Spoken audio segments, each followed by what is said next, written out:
Hey everybody, Lego Crusher here, and welcome back to Phoenix Wright, Turnabout, Train, or Shine.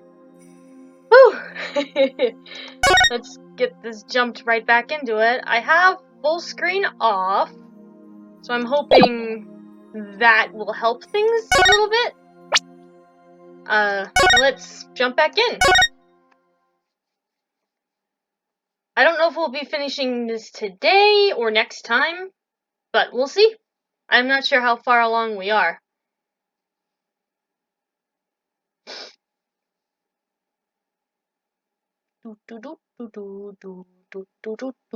Waiting for it to pop up.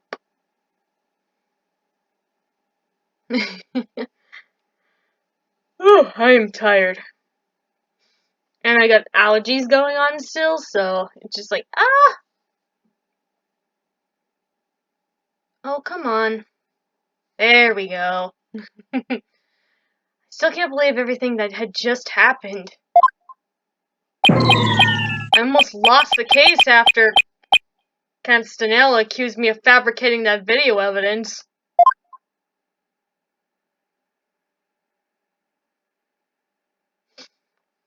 Whoa. Then she came back from beyond the grave to testify, so the court was briefly adjourned.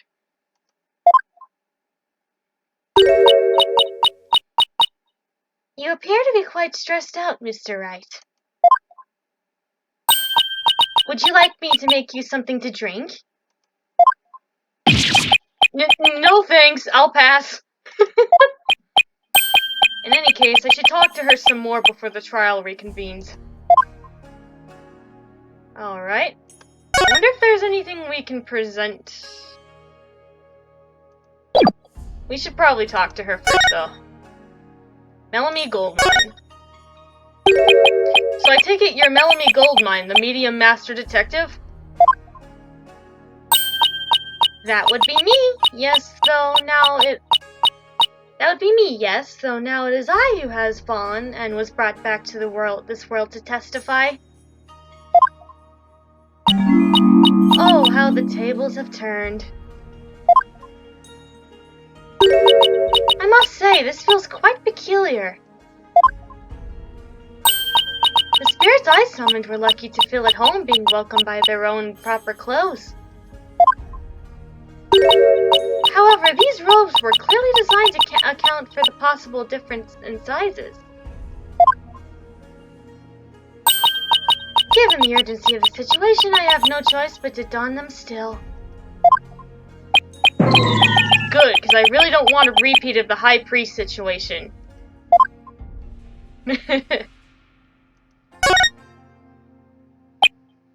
So, you know me? But of course! Your name appeared frequently throughout incidents concerning my line of work.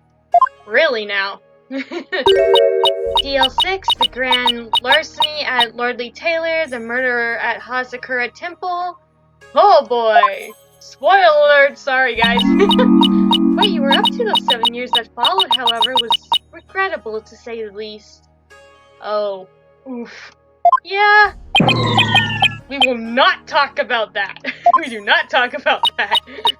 But then you were reinstated, and just last year you helped expose the Queen of Coraine as a fraud. With all that said, it's a pleasure to finally meet you in person. It is most fitting for you to be the defense attorney handling this case. Thanks! Great, another person I will disappoint if things go sour. So, about the case. So, how do I put this? Basically, everyone that was on the Amaterasu Express except Yuma is, dead. I had an inkling that this was how it would end. She seems to be completely unfazed by that revelation. Being the sole survivor, Yuma was quickly fingered as the culprit. That is certainly the conclusion most people would come to. However, he could not have been the culprit since you gave him an alibi. The coffee that you made for him was laced with a sleeping drug, which knocked him out in the end. What was I thinking? I shouldn't have ingested anything from that dining car, let alone offered it to the others. Especially since they were the ones who provided the drinks. They? You don't mean... Oh, but I do. They were also the ones who... Mr. Wright, witness, the trial will now resume. It would seem that we will have to continue our conversation during the trial. Just who did she mean by they? Come on, Phoenix, it's obvious. Could it be who I think it is? If that's the case, then the train that we are riding on is heading for a showdown.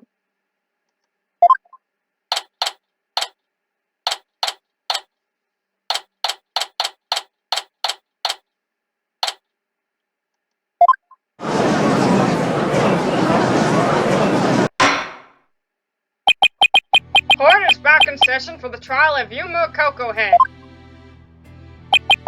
Before the trial took the recess, Mr. Wright once again managed to summon a surprise witness. The trial is now prepared to hear their testimony.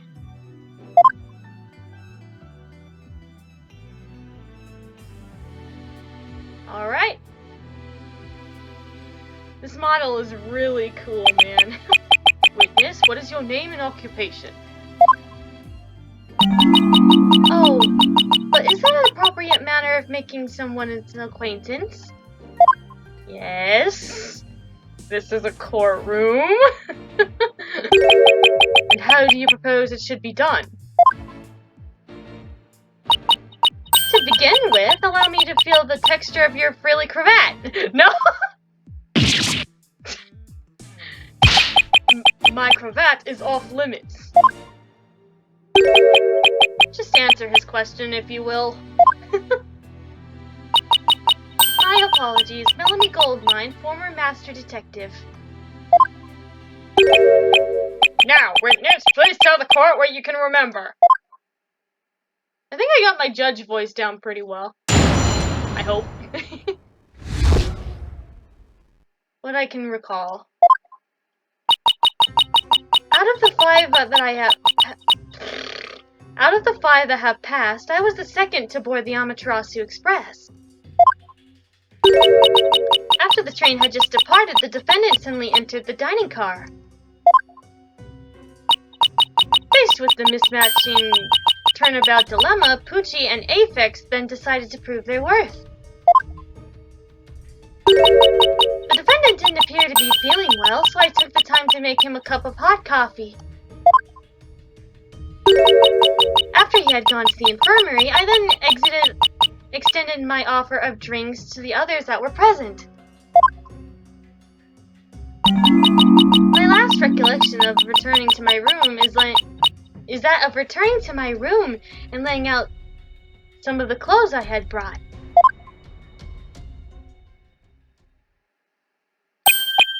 Finally, a testimony that is advantageous to my case. As you can see now, both the defendant's claims and the video evidence are credible. It certainly looks like it. So, witness, you don't know who the culprit is, correct? I do not. I could share my suspicions with the court, but I trust that an encore of the DL6 incident is understandable. Oh, do not bring that up right now, please! No, we wouldn't want that. Now, Mr. Wright, please begin your cross-examination of the witness. Feel free to make as many inquiries as you please, Mr. Wright. There are definitely a couple of points that I'd like to hear more about. Well then, let's press everything! So far, it seems that the smaller window screen is doing well, so I'll keep it like that. First, let me save before I do anything, just in case I need to cheese anything. I'm gonna cheese it. Alright. Hold it! And who was the first person to board it? That would be Zilch Alexander, the animal lover. Can't talk today. He was the first person on that train. That means he had an opportunity to drug the drinks. Did anything seem off about him? Was he doing anything suspicious when you first saw him?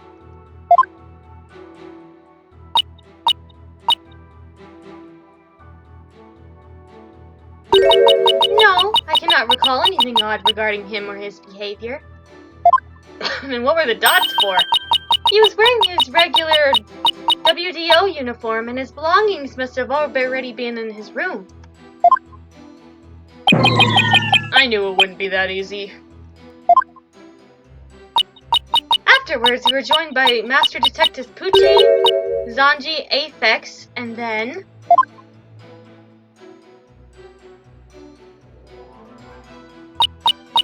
the train had just departed. The defendant suddenly entered the dining car. Hold it! So you can confirm that Yuma was the last person on the train? I can. He was indeed the last person to have set foot inside that second car. Objection!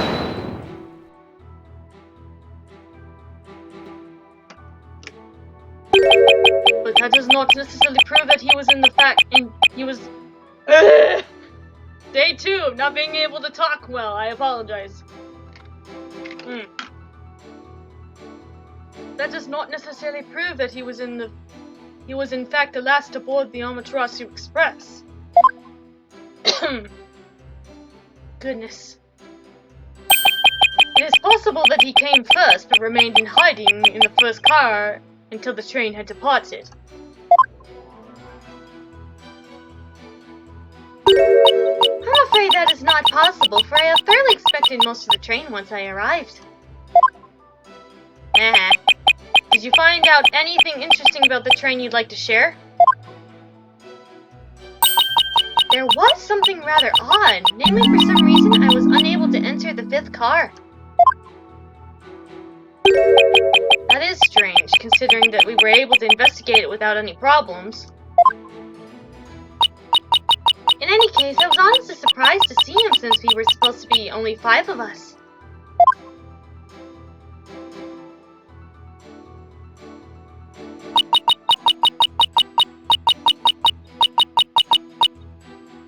Hold it! Was there no better way to solve that issue? I did try to reach the WDO via telephone to verify the matter, but there was no reception in that train. So we settled for the next best thing, which was to demonstrate our forensic fortes. Did you happen to feel Pucci or Aphex using their fortes like Yuma did? He could do that? I definitely did not experience any sensations like that. The fact remains that they did indeed prove their capabilities as master detectives. And they were not the only ones to do so.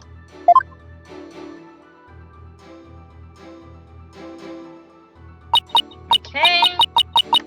Feeling well, so I took the time to make him a cup of hot coffee. Hold it! Alright. What exactly about the defendant made you think that he was unwell?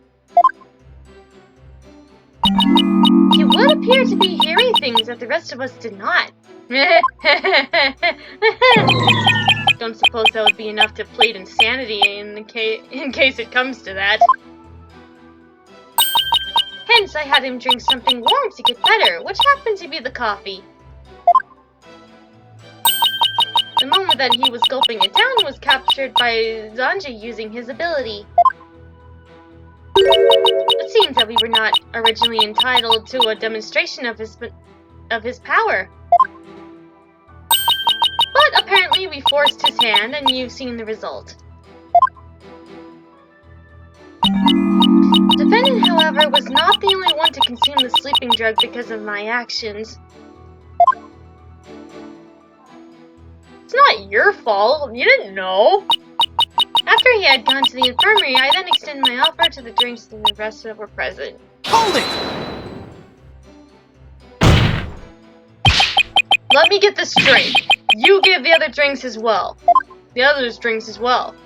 I did. I knew that my gesture of goodwill would lead them to their demise. I should have been grateful that that coffee was offered.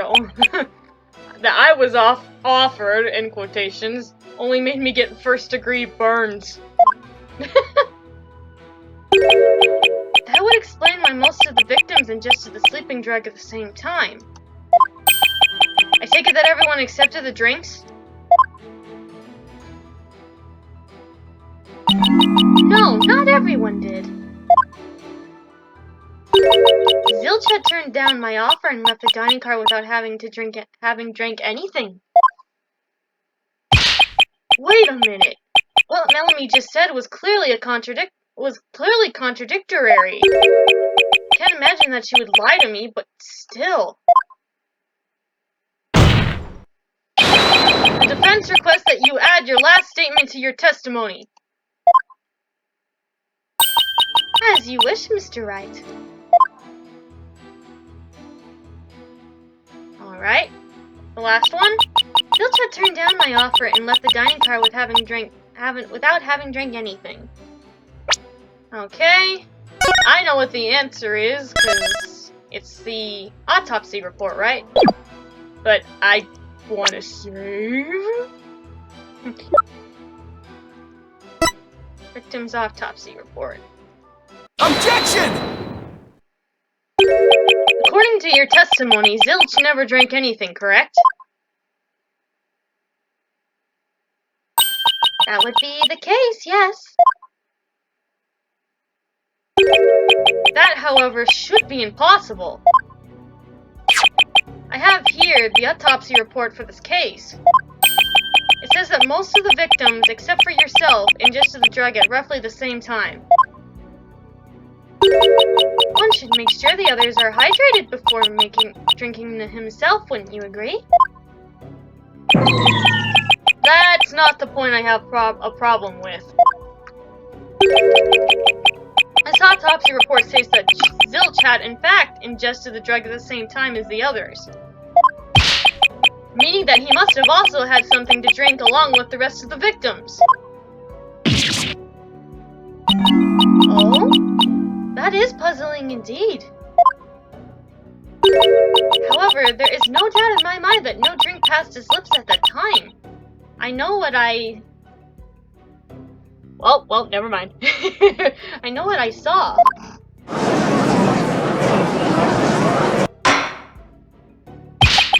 Order! I will have order! Mr. Wright, do you have some sort of explanation for this inconsistency?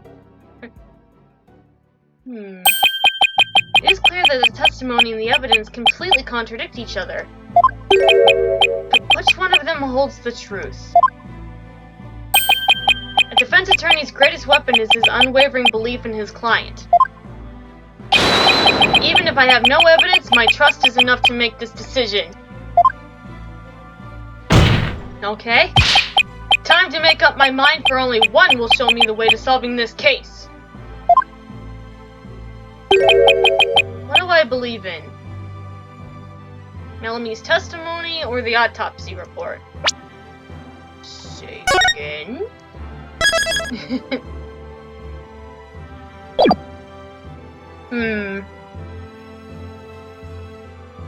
I believe in Melamie's testimony.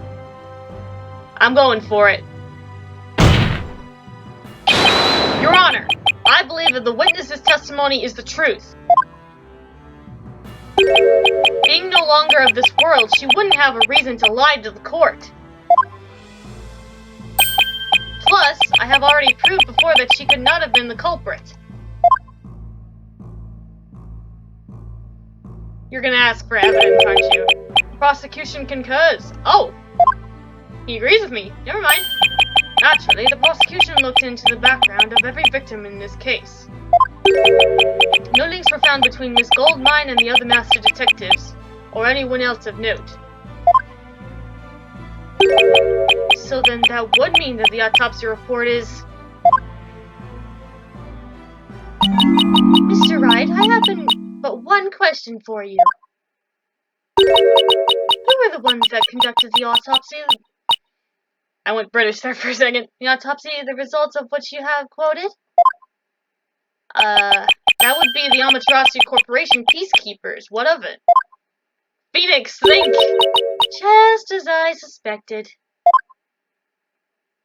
I have a proposal for you, Mr. Wright. Allow me to stand by your side behind the defense bench for the remainder of the trial. Okay. I believe that my company will prove useful to you in getting through to the end of the line. Moreover, that way we'll be able to continue the conversation we had in the defendant lobby. Oh yeah! We got cut off. Sure, what are you saying, Mr. Wright? Would you like to take the witness up on her proposal? Well, yeah, I'm not gonna say no. Do I accept Melamie's proposal? Of course! I don't even need a say for that. The defense will gladly accept your offer. What reason would we have to say no? You have my sincerest gratitude, Mr. Wright.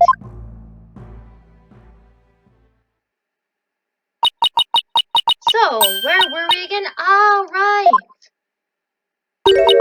Soon after I was assigned to Kane Ward, I started constantly feeling as if I was being watched. That's uneasy, right? That's never a good sign. At least it didn't last 7 years. Yeah! Fortunately, I was able to find a way to lure out my pursuers. I, however, was unable to apprehend them. Nevertheless, I saw them escape in a car that clearly belonged to the Amaterasu Corporation. I informed the other master detectives of my observations, but none of them heeded my words. But you, Mr. Wright, are of a different breed. So that's what you were trying to tell me earlier. Now that I think about it, I also have something to share with you. Oh, I'm all ears, Mr. Wright. I presume you know what this is. Naturally, that's a Magatama. Of course she's a spirit medium, she would know that. As a matter of fact, this Magatama allows me to see the psyche locks, secrets that are inside people's hearts. I was not aware that it had such a property. When I received the crime scene photographs from Constanel, it showed he had 5 psyche locks. The peacekeepers from earlier? One that looks like... One look at his gaudy attire should tell you he isn't to be trusted. Yeah! At first I didn't know what he was hiding, but now I know for sure. Now I have finally seen this case for what it really is. The company's cowardly attempt at preventing their secrets from being revealed. Edgeworth must have already figured it out a long time ago. Yeah! I will not stand for this! Time to bring the truth of this case to light. The defense asserts that the culprit is an agent of the Amaterasu Corporation.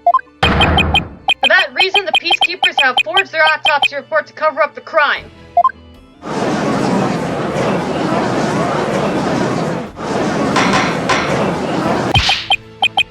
Order! Order in the court!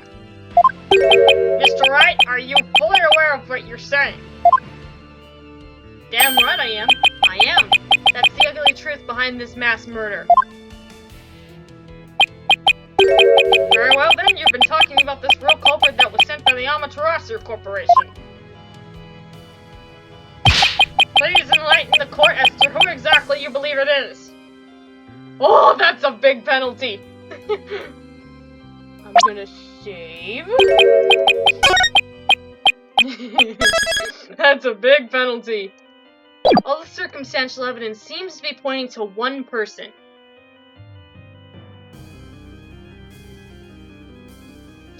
Yes, yes, it does. I'm gonna sneeze, so I'm not talking for. There it is. Gosh. Okay. Sorry about that. Time to unmask the mystery phantom behind this case. This is the person that the defense believes to be the true culprit. Take that! There is one lone suspect. The person that was the first aboard the Amaterasu Express. The one that supposedly ingested the sleeping drug while the testimony says otherwise. The other master detective that wasn't able to demonstrate his forte. The person pretending to be Zilch Alexander. That's the true identity of the Amaterasu spy.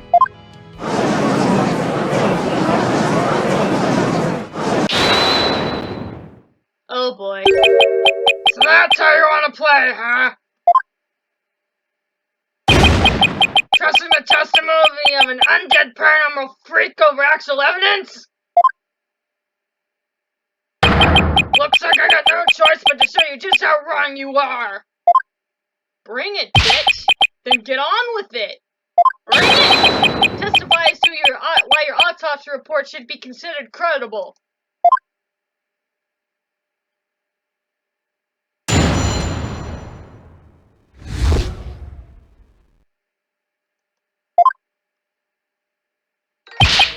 I am fully confident in my subordinate's autopsy.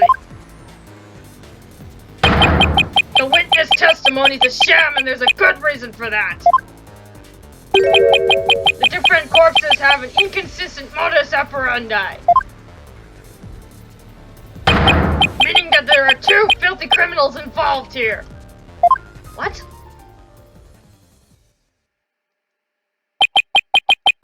If I have understood you correctly, you're now claiming that there are two separate murders?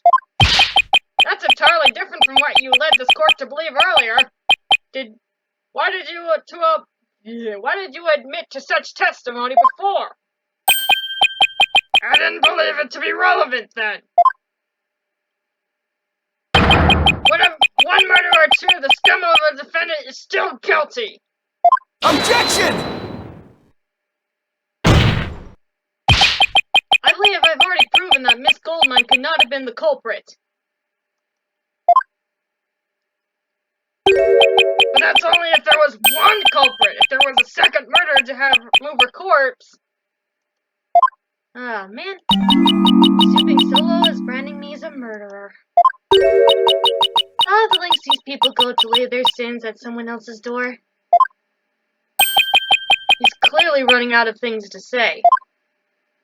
One more thing before we proceed to the cross-examination, Mr. Wright. Could you pass me the evidence so I can have a better understanding of the situation? No, I can't let you see. It's quite alright, I can handle it. Fine, here. Thank you. Those uniforms look just as horrendous, caked in soot. I almost couldn't tell the difference. That's her reaction? Get on with your... Oh, wrong voice. Get on with your cross-examination, Mr. Wright. Testimony filled with lies like that is sure to crumble under pressure. Like my mentor said to me, Mia! Lies always beget more lies. See through one and the whole story falls apart. I just need to find an opening to tear down his absurd theory.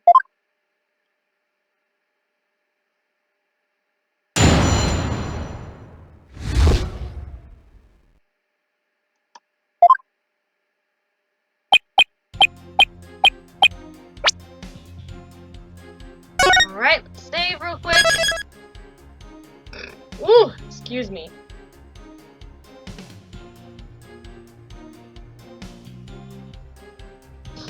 Whew, okay. Hold it! can you be so overly confident in it? Us peacekeepers share a strong bond, you know. Evil will be eliminated together, the possessions we confiscated. I see where he's coming from, but whether his sentiments are sincere is another question.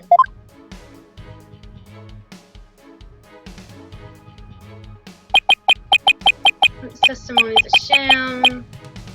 Oh yeah, what's his reason? Whether Miss Goldmine's testimony is credible is not up to you to decide. That may be true as of now. But once you hear my reasoning, you'll have no choice but to admit that it's a sham. I really doubt that's going to happen. That being said, I should still hear out his argument so I know how to refute it.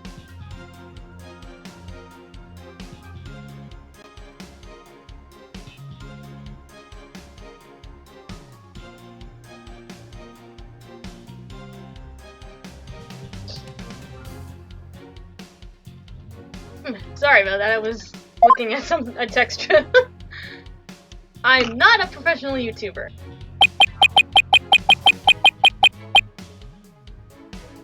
Hold it! And what exactly is this inconsistency in the modus operandi? From what I've seen, the circumstances surrounding each killing seem largely the same to me. You must know, two of the victims were stabbed while the rest were not. Rats, I completely forgot about the stabbing. Now that I know the crux of his argument, should I press him further?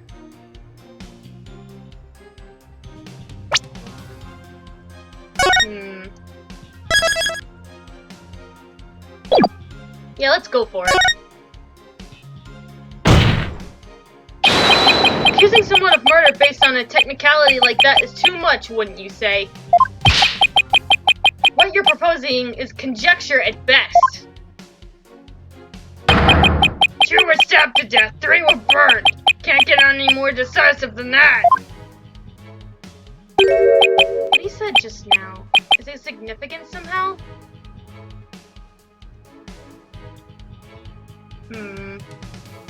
I'd say it's very significant. What you said is very significant. Please add it to your testimony.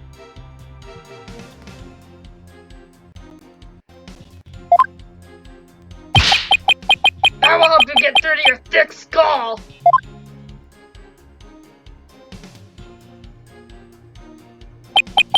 Two were stabbed to death, 3 were burned. Can't get any more decisive than that.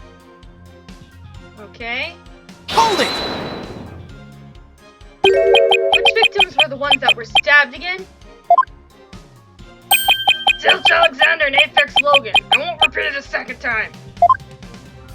So Zilch was one of them. I should keep that in the back of my head for now. But more importantly, something's been bugging me about that statement. I should check the evidence and see if there's anything that contradicts it.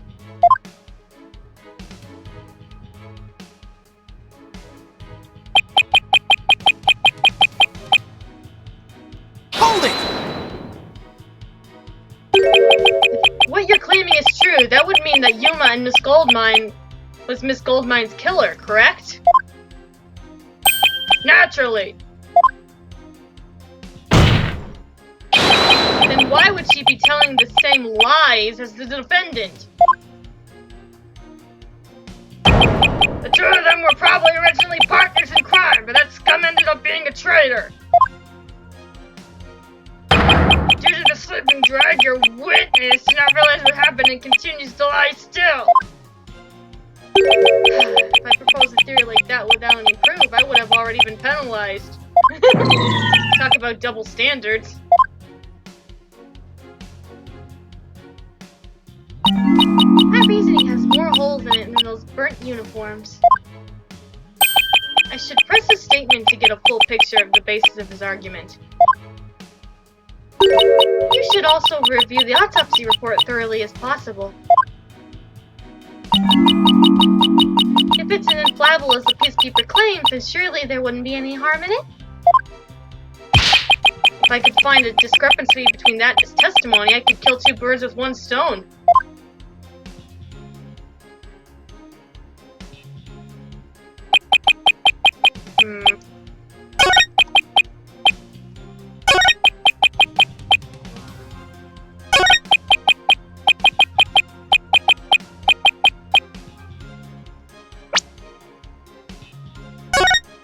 Let me save. Just in case things break.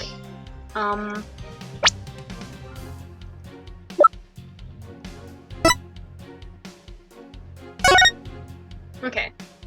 Zilch and Apex Coast corpses have post-mortem sleeping drug. Most of them ingested at roughly the same time, except Melanie, who did a bit later. Post-mortem stab wounds. That's right, they're post-mortem.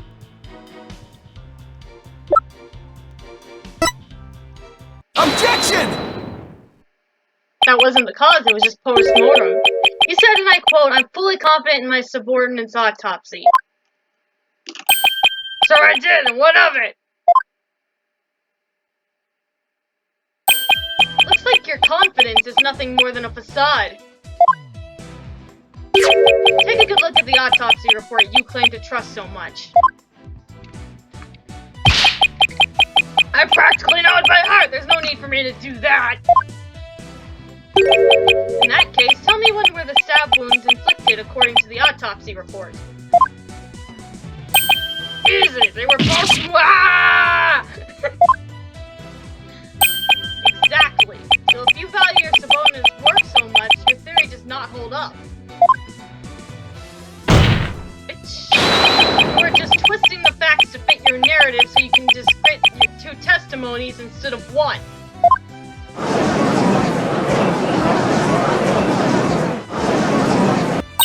Excellent job, Mr. Wright. No matter how you look at it, the Peacekeeper's credibility is coming up short. My subordinates must have made a mistake! That's all there is to it! Uh-huh. How dare they! Once it's over, there will be consequences! Throwing the lower rank ones under the bus. How dishonorable.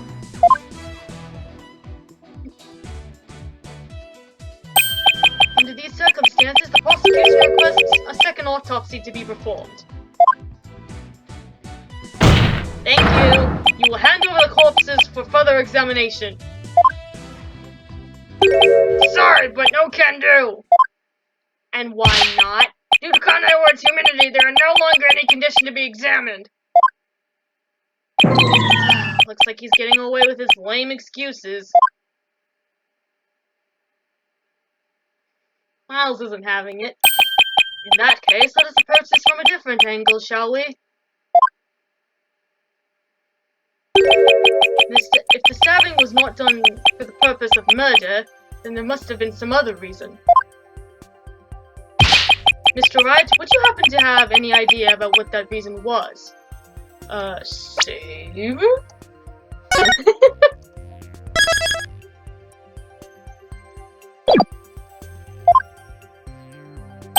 I sure do, Mr. Edgeworth.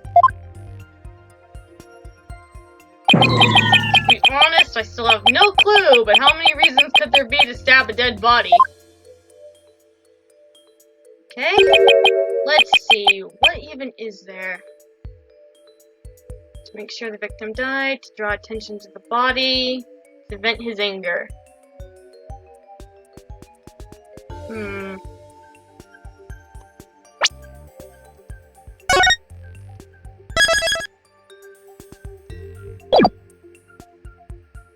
Probably not the first and third ones. Probably to draw attention to the body. The only logical reason I can think of is that it was done to draw attention to the body. A knife in a corpse would stick out, both figuratively and literally. Now that I think about it, I do remember noticing it through the infirmary window in Zilch's corpse. That and The smoke is what caused me to get worried and break inside. Looks like I finally made it into the right track. However, I still don't know why the culprit would need to do that. Forgive me for the intrusion, but there is something else that is currently playing on my mind. Why did the culprit feel the need to move my body to the dining car? Why not set me on fire in my designated room like what they did with some of the others? That is an excellent question. For some reason, the culprit moved the corpse to the dining car. What reason could the culprit have for arranging the location of the body?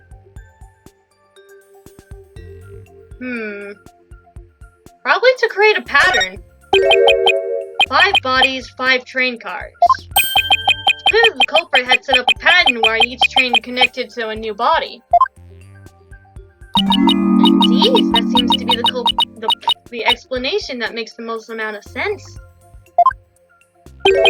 Normally, when a culprit creates a pattern, they are trying to deceive us in some way. Wait a second. Could that somehow be connected to the knife dilemma from before? That look in your eyes tells me you have something you'd like to share with the court. Indeed I do, Your Honor. Stabbing a dead body, moving another from place to place. In doing so, the culprit was able to trick all of us into thinking something that wasn't actually the case. Namely, we were wrong about... Let's see. Let me save again so I can cheese if need be. I'm thinking about maybe finishing this whole thing in this episode, so it's like a mega episode.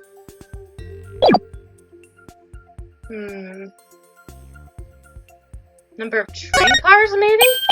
What if there wasn't actually 5 cars on that train? Objection! Oh, I think I might be too far ahead of myself. I'm afraid that stabbing or moving a body is not enough to make a train car stop or disappear. Furthermore, when we investigated the train, there were exactly 5 cars, just like in the floor plans. Ow! Yeah, I think I'm too far ahead. Let me cheese.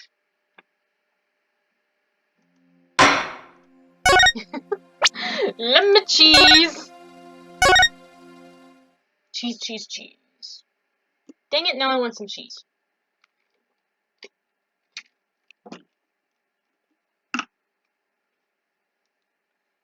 I want some cheese now. But I can't have any, because I'm lactose intolerant. The number of victims? Under the impression that each car had a body in it, it's only natural to assume there were 5 victims. That, however, is not the case at all. The number of victims in this case is actually 4. Only 4? The true culprit, the fake Zilch, never died to begin with. In fact, it's highly likely that he is still hiding somewhere in Kanai Ward. All he had to do was imitate a dead body for Yuma to see, and let the peacekeepers fabricate the rest. Making himself look like a complete charred corpse would have been a very difficult challenge. Appearing to have been stabbed, however, is a horse of a different color. What? He used the knife to create the illusion that he had died when he was very much alive. Objection!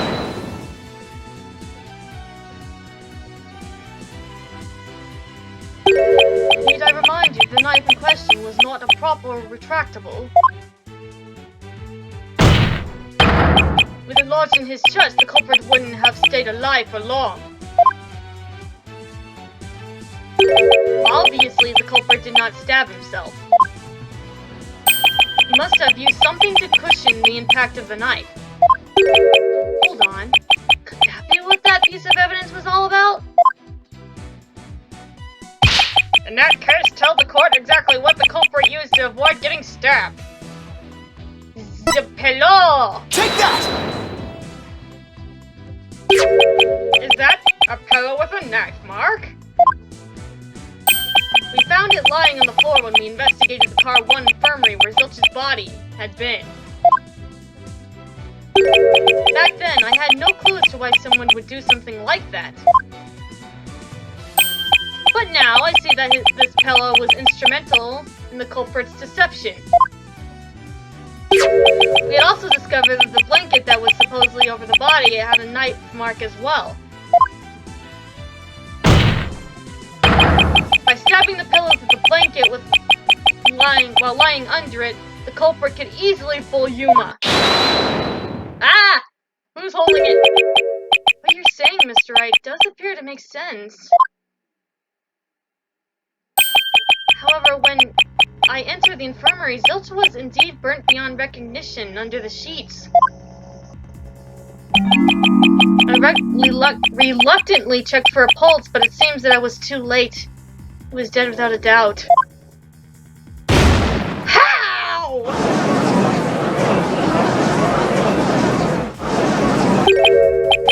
How does it feel to have your absurd theory destroyed by your own client? Do you still believe his every word now that he's turned on you? Everything was finally starting to come together. Just where did I go wrong? This talk of pillow and whatnot has been nothing but a waste of time! Your Honor, the verdict should have been too long ago! Oh, but the defendant's last remark does not necessarily contradict Mr. Wright's reasoning. I have a question that I would like the defendant to answer. Upon discovering the corpse, you were not able to immediately enter, is that correct? I did have to break inside using that fire extinguisher, which took some time. And after the smoke inside the room had been settled, that was when I saw it. Just like what I had anticipated. During that window of time, while the infirmary was still shrouded in smoke, the culprit must have swapped places with the dead body to complete the illusion. That makes total sense. That must be it. But during all that time, the door to the infirmary was locked and there was no other exits. Just where do you propose the culprit disappeared to?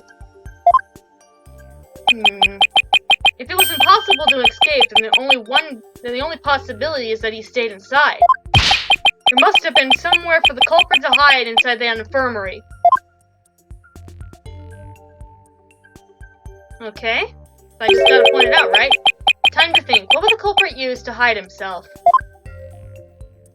Right there. Take that! The culprit most likely hid himself under the bed. So the entire time I was in that infirmary, the true killer was hiding in plain sight. Most likely bet on you not checking under the bed and leaving quickly to alert the others. For your theory to make sense, the murder must have obtained a dead body somehow. So tell us, where exactly did that dead body come from?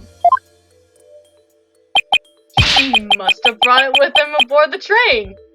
Phoenix! Objection! Damn it, man! Come on, you're smarter than that. That's completely and utterly impossible. There was no way for the culprit to smuggle some mice past the train security, let alone a body.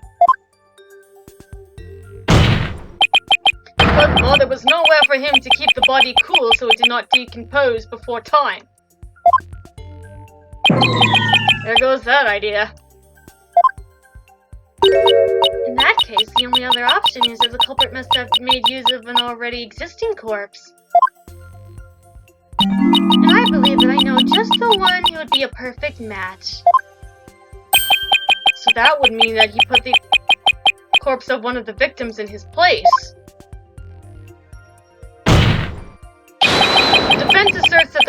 swap places with one of the victims, namely... Earbursky? Aphex Logan. Take that! Aphex Logan. Looks like he and Zilch had a very similar body stature. By having the same corpse wear either glasses or the gold chain, it could pass as two separate ones. That does appear to be possible, yes. He finally proved himself to be useful to someone. Good for him. Wow, Melanie! What's more, Aphex's corpse was the other one to have been stabbed with no apparent reason. But if that body was used to imitate a dead Zilch, then it would make perfect sense. Objection! Oh, what, Miles? Come on. Please. Unfortunately, your current argument is a far cry from making perfect sense. Have you not noticed the gaping hole in your reasoning? What gaping hole? Recall, if you will, where exactly Aphex's corpse was discovered. It was in the 5th car, right? What of it? If the culprit did indeed use that corpse to fool the defendant as you claim,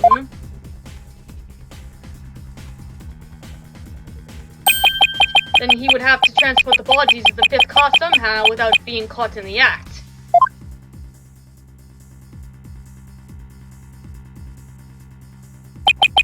With the defendant traversing the open corner of the train cars, it would prove to be quite difficult. Maybe he did it while Yuma was investigating one of the victims' rooms with the door closed. Sorry, Mr. Wright, but I remember specifically leaving the doors open as to not be cornered. The truth is already in sight, I just know it. At times like these, I should try to turn my thinking around. I shouldn't think about how the culprit managed to sneak past Yuma undetected.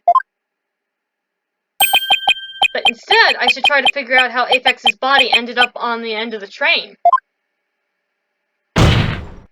Now's the time to take the final leap of logic. Save.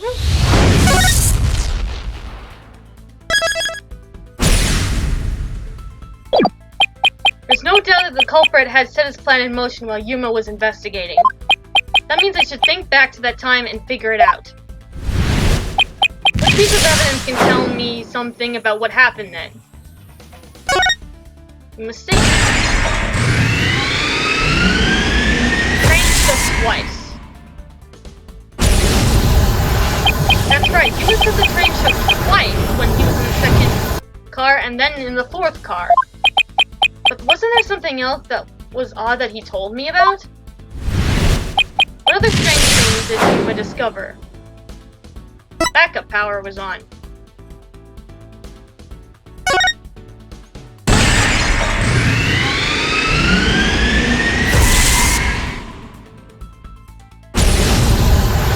He also mentioned that the backup control system had been turned on. The backup control system's job is to fill when the main systems fail. So for the backup power to be engaged, something must have happened to the main one. What could explain this strange occurrence? Car 1 detach.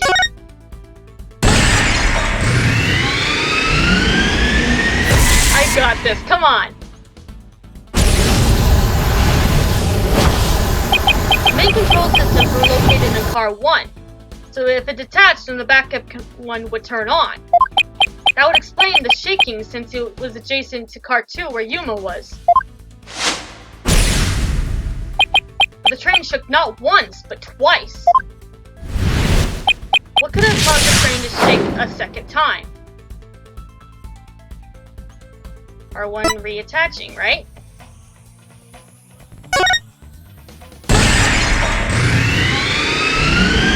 First car got reattached to the end. What if the first car stayed behind the rest of the train and then reattached itself to the end? If it had a side track to move independently of the rest of the train, then it would have been possible. that would also produce the shaking that Yuma would experience in car 4. But wait, if that's the case, then this whole case gets turned on its head. If what I'm saying is true, then teleportation is real. The train had 4 cars!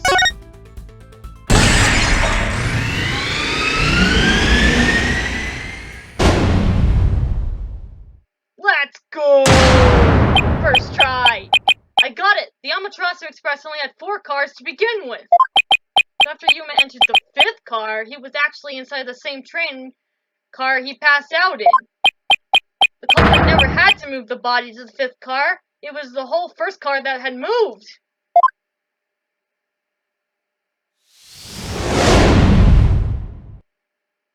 The culprit never had to sneak Apex's body past Yuma. When I met up with the defendant in the detention center, he had told me about a series of bizarre events. He claims that when the train entered and exited a tunnel, he felt it shake in the 2nd and 4th cars. However, according to him, there was a blackout for a brief moment when he was in the dining car. By reviewing the case once again, I was able to find out the true meaning behind the string of events. After Yuma left the 1st car, the culprit detached it from the rest of the train, causing the power outage. Then, making use of the sidetrack, the 1st car stayed behind and later got reattached to the train's end. This created the illusion of being 5 cars in total, while in reality there was only 4. So then the reason why I wasn't able to investigate the 5th train car was because it had never existed. What are you saying, Mr. Wright? First you claimed there was to be only 4 victims, but now it's 4 cars as well? Objection! Both of us investigated precisely 5 train cars we were in Kane Ward. Objection! We already suspected that the peacekeepers forged the autopsy report to cover up the murder. It wouldn't be too far-fetched to believe they had a fake 1st car at the station to fool us as well. You truly believe that they would go as far as that? Oh, Yangi, did nobody tell you not to make such bold accusations without any grounds? What's more likely? Your forced reasoning is correct or the defendant is lying. First, you don't get a shred of evidence to support your wild claims, do ya? Objection! Oh, I do, bitch. Actually, there is one piece of evidence that can prove the credibility of Yuma's testimony. More like there should be one, I just have to look hard enough. Come on, Phoenix, we got this! In order for the culprit's tricks to work out, certain conditions need to be met. If I connect that with the circumstances surrounding Yuma's account, I should be able to prove stuff, I guess. And what are you waiting for, Mr. Rat? Present this evidence to the court at once! Gotta be the train route map. Take that! Naturally, that piece of evidence would be the railroad system of Kane Ward. I got this. Please focus on the part of the map. Oh, that's Phoenix. Please focus on the part of the map here.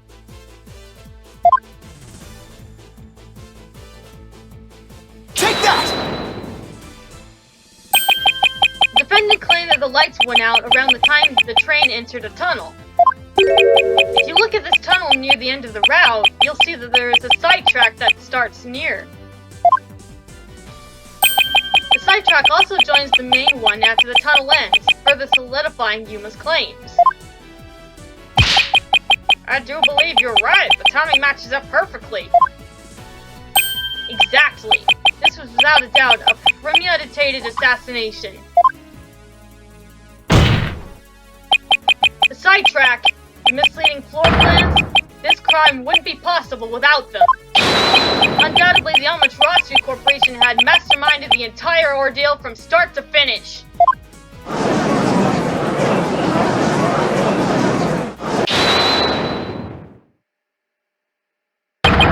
Now you've crossed the line!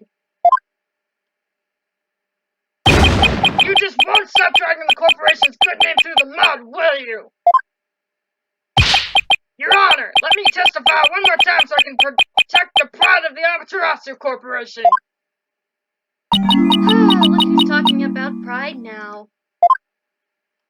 Very well, I will grant you one last chance to explain yourself. Make sure to make a good use of it.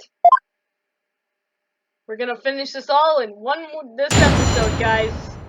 So this one's gonna be a longer one, because I can tell we're close to the end. You don't take kindly to slander. Your outrageous accusations merely a possibility, and one that's supported by dubious, unreliable testimonies at that. There's no physical evidence to suggest any of that actually happened, is there? Yes, there is. Crossing the Amaterasu Corporation doesn't end well, you know. Are you threatening me, bitch? Bring it.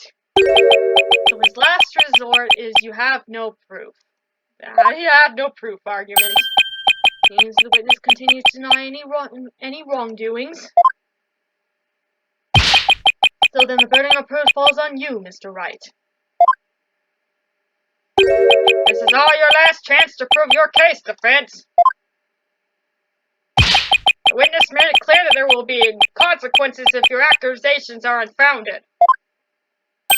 Don't worry, Your Honor. I won't let it come to that. It's time we end this to ensure no soul will be able... that no soul will ever be harmed for their interests again. There must be some traces of the culprit's trickery in the court record. Something that didn't quite fit before, but now can become a key piece of evidence. I think it's the only thing we haven't used. Oh, he angry. He angry. Alright, let's save first to ensure that nothing goes wrong.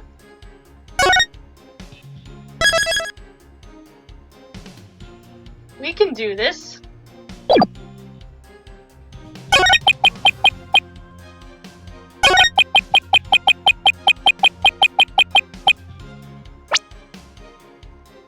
The one piece of evidence we haven't used. Objection! I don't even need to press anything. So you want me to show some physical evidence that proves that the first car was moved? That's right, but nothing of the sort exists, does it? As a matter of fact, there is something. The car at the end of the train was damaged by the fire far worse than the rest. It's highly likely that the culprit intentionally set on fire to throw Yuma off. That's still speculation. It could also be caused by the body was burnt in the hallway. No. There's still more to it. While investigating that car, we came across this. What even is that supposed to be? What kind of significance could it possibly have? This used to be a plate that displayed the train car number. Leaving something like that up would have been a dead getaway. Meaning that the culprit had no choice but to take it down and ignite it. It could have simply fallen off and burned down in the process. Objection! Bitch! Then the number plate wasn't that inflammable. It would have simply fallen down like that on its own. Is that the extent of your abilities? That's it, then your argument is still moot. What? Maybe if the culprit's fingerprints had been on it, you could prove it. But thanks to the fire, there's no evidence left that you could use. Looks like you won't give up until I can find some incriminating prints in that car. I have a sample of the culprit's prints that were found in car 2 here. If I had something to match it with, I could probably break him. Even if he claims that the fire destroyed everything, is that really true? Do any of the culprit's fingerprints still exist in car 5?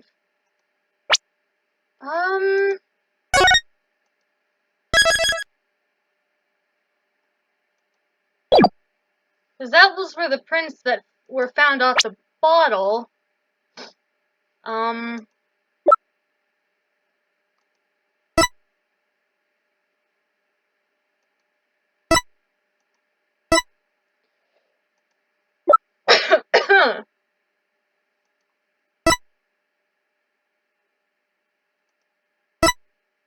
Destroyed intentionally. I don't know.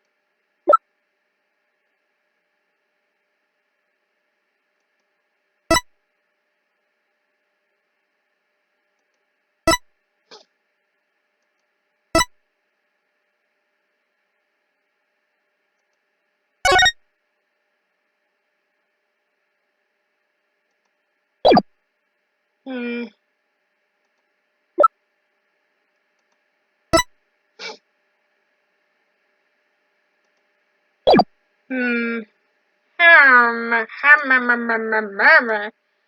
Let me think this through for a second. Let me think. Well, if they don't exist, we're screwed.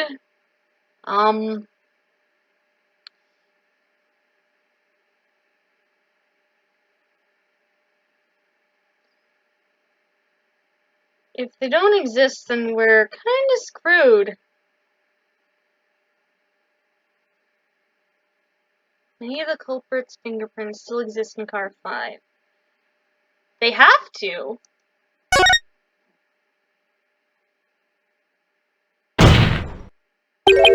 Actually, there is still one piece of evidence left. What? I have asserted that the fingerprints found in car 2 belonged to the culprit before, but couldn't prove it. But now, that situation has changed. In light of new information, I now exactly know where I can find another set of fingerprints. That's clearly a bluff. No other fingerprint should have survived the fire. Do you truly know what you speak?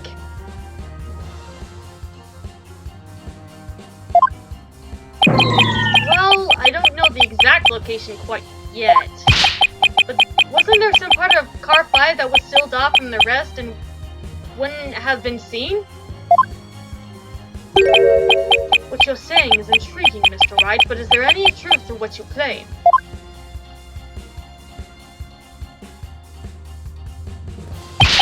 Point out on this map, where exactly will we find these fingerprints? Let me think. Okay, so for this dining car, the rooms.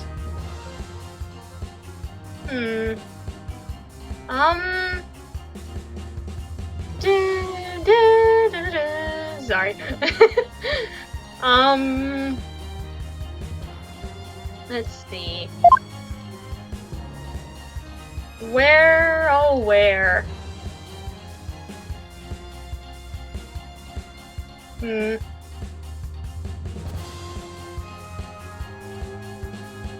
Oh, that's right! The main control room! I almost forgot about that! As I've already surmised, the culprit needed to detach the first car once Yuma had left. Can't believe I just remembered that. I'm so dumb. But in order to do that, he'd have to make use of the control rooms. Furthermore, both control rooms were normally locked, so the fire would not have gotten inside. If we analyze the control panels, I'm sure we'll find the same fingerprints on the ones as the ones in car 5, in the dining car.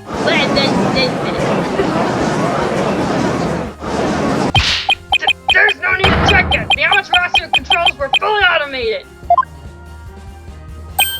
Which is exactly my point. why any prints found on the control panels would be decisive evidence. You can be sure that they were the culprits since nobody else would have needed to operate them. Narg! Had your agent been sly enough to wear gloves, he wouldn't have needed to sweat that much. You have no right to examine them! Permission denied! Objection! Get him, Miles. Get him, Miles!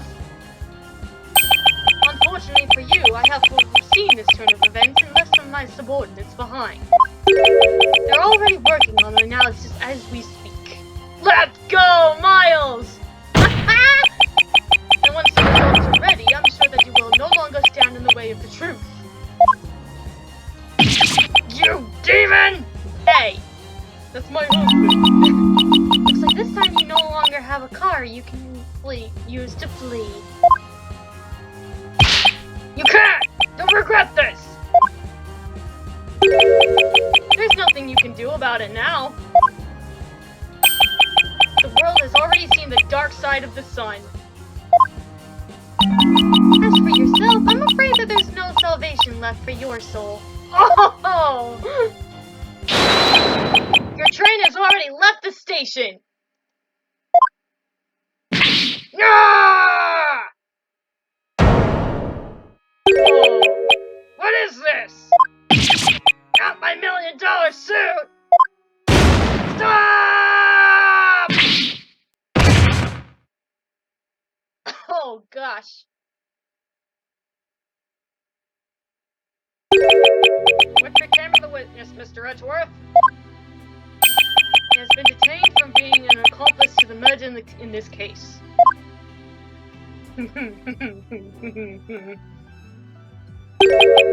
The assassination of the master detectives proved to be a big mistake for the Amaterasu Corporation.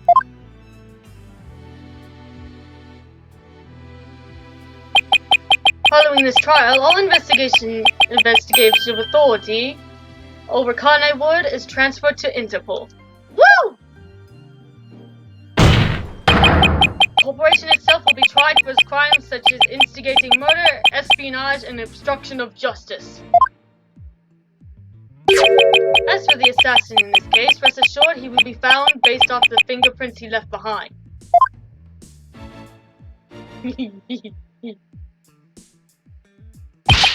He will have ample time to become a real animal lover in prison once he's been caught. Oh!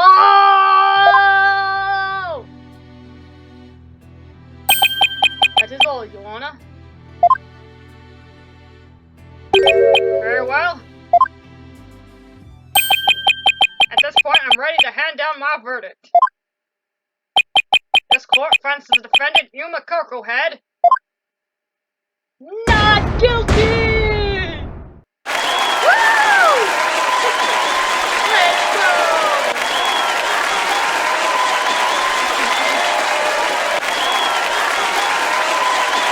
We did it!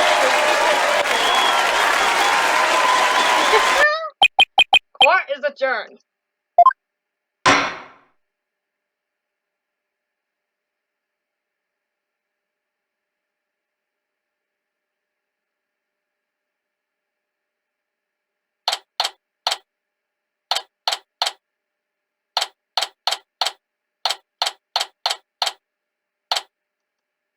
We did it! It's finally over, we did it! Mr. Wright, thank you so much for defending me till the very end. Don't mention it. That's just what us lawyers are for. Allow me to congratulate you on receiving your not guilty verdict. Thank you too! I'm glad that I was able to assist in proving your innocence. As for you, Mr. Wright, it was a pleasure to have the chance to stand behind one desk with you. I could say the same about you. If it weren't for her help, we wouldn't be all standing here now. Yeah. Another job well done, Wright. Miles! Perhaps now Connie Ward's Star Cage will finally come to an end. Let's hope so. Oh, and Miss Goldmine, there is something I want to ask of you. And what would that be? We'll likely be calling on you again to testify against the Amaterasu Corporation in the upcoming trial. Feel free to do so whenever it is necessary. The case will not be truly over until every party involved takes responsibility. But in return, I must ask that you retrieve my clothes before you summon me. I'd like to wear them one last time in court, if that's alright with you.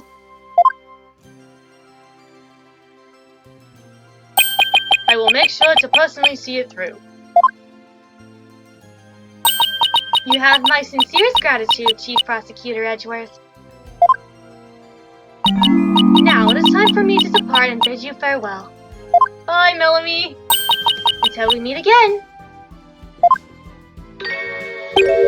And just like that, she's gone again. I'm happy to be pronounced not guilty, but... Oh yeah, my memory isn't getting any clearer. What should I do now, Mr. Wright? Your best bet is probably to contact the World Detective Organization. They should have information on you since you remember. Now that multiple master detectives have been lost, it's up to you to follow in their footsteps. I think you're right. I'll make sure their deaths were not in vain. But for now, let's all go out and celebrate. I assume you won the case, Nick? Hey, Maya. Maya, you're back. Yes, we did. Melanie sends her regards. Chandler, you're really making me crave a good burger. Mr. Edgeworth, you're coming with us too, right? Now that the trial has concluded, I don't see why not. I'd love to go with you too. However, I don't feel like I deserve it. You were the one who did all the hard work while I was only contradicted you. But you were a tremendous help to our case, Yuma. And I have the evidence to prove it. Which piece of evidence given by Yuma was crucial to solving this case?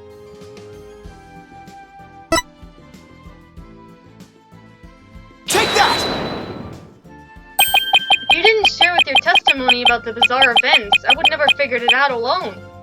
You still have a lot to learn about both life and justice. Yuma, Maya, Edgeworth, and Melanie too. Without all of them there to help me in their own ways, I wouldn't have won this trial. Justice is not a one-man show. The prosecution counter-arguments, the detective's findings, the witness testimony, and the evidence that the victims leave behind in their final moments. All of this is necessary to get the full picture of the case. Only through the bonds we forge during trials are we able to reach the truth.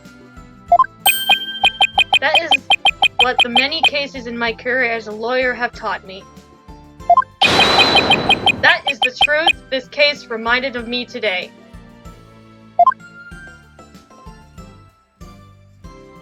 Yay! Oh, that was great! Great job, everybody. Well, that was Phoenix Wright, Turnabout or Shine. Sorry this episode was an hour, but I felt like we were nearing the end, and I felt like a mega episode was warranted. Great game again, great game. I will be checking out the Ace Attorney Duncan Ramba crossover. There's like one chapter of it so far, I believe. But I will be playing it as more come out. Thank you guys so much for watching. If you guys want to see more videos, like, comment, and subscribe, and hit that notification bell so you stay up to date with all the newest videos that come out. And I'll see you guys next time. Bye-bye, guys!